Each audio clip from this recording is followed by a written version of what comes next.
In this tutorial, I'm gonna teach you how to make white chocolate fondant. I hope you enjoyed this tutorial. Let's get started.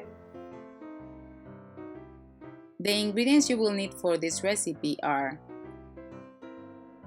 powdered sugar, gelatin. You will need water, xylose powder, corn syrup, glycerin,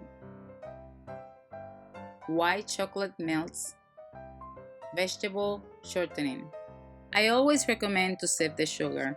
This way you get rid of lumps that could make your fondant lumpy. Divide the sugar in half and to one of the halves add 1 teaspoon of xylose powder.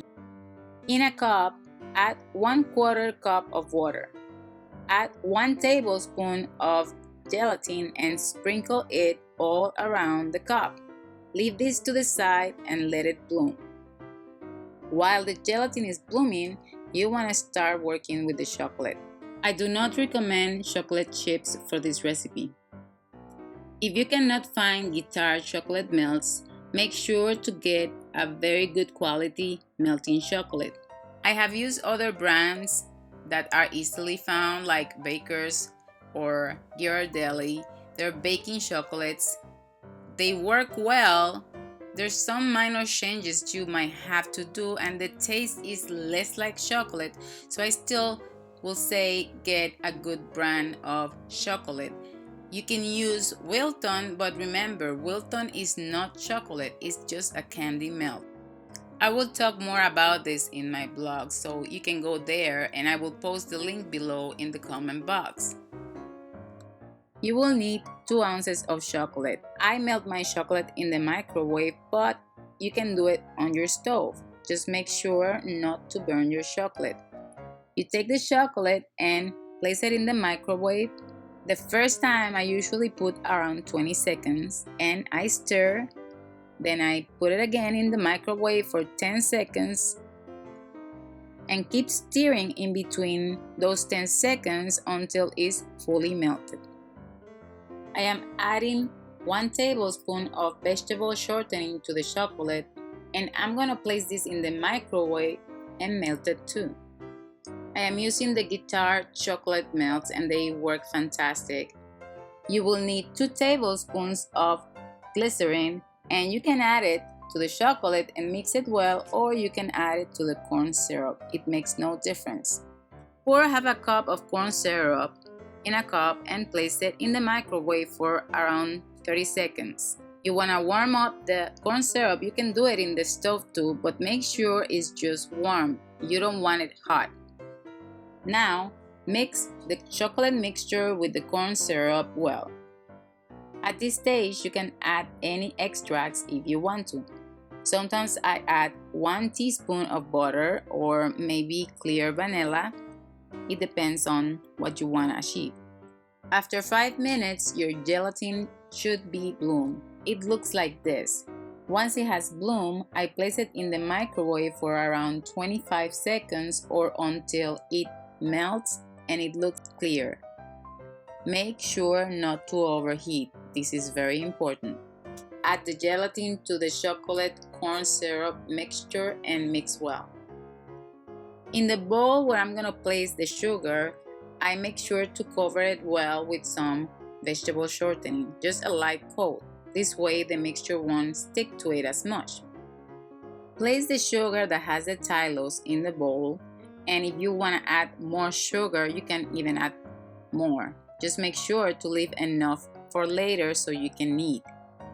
Pour over the sugar the chocolate corn syrup glycerin mixture and you can start mixing it with a spatula.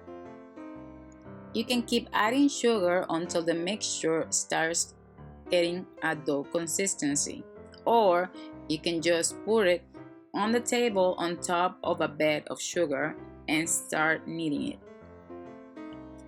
For kneading my dough, I put some shortening in my hands and use a scraper. I add to the scraper a little bit of shortening so it doesn't stick to it either. While the mixture is soft, use the scraper and keep moving towards the center until it gets that dough consistency that we're looking for. Usually when I'm kneading, at least halfway, I wash my hands well so I get rid of all the gunk in my hands and put some shortening and keep kneading again. The key for making fondant is not how much sugar you need to add to it, but how you want your fondant to be. If you want your fondant on the softer side, you add less sugar. If you want it a little bit harder, just keep adding sugar until you get the consistency you want. Some people will say just knead the dough until it's not sticky, but sometimes it is not sticky but too soft. So just keep adding sugar until you're happy with it. Most of the time you will go through the 2-pound bag to make the fondant, but this will change depending on humidity and how you like your fondant. So if you need less or if you need more, that will depend on you.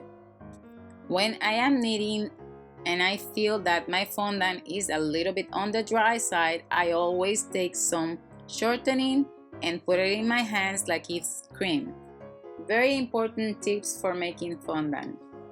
The chocolate glycerin corn syrup mixture needs to be warm. Do not overheat. Same goes with the gelatin. Don't overheat. If you live in a very humid place and you have trouble with this fondant, try cutting the glycerin to only 1 tablespoon.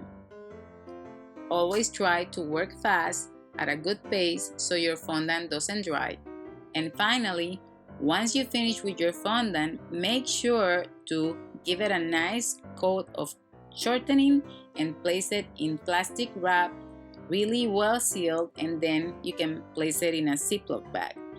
The better it's sealed, the longer it will last. This fondant does not require refrigeration, and it will last for a long time as long as you make sure that it's really well sealed. Air will just dry it, so the better you seal it, the longer it will last. You can see how elastic is this fondant. It is very nice to work with. You can let it rest or you can use it straight away. This is an original recipe, so I hope you enjoy, and if you like it, please share, and I will post all the links to my website where the recipe will be below in the comment box. I hope you enjoyed the tutorial. See you later. Ta-ta!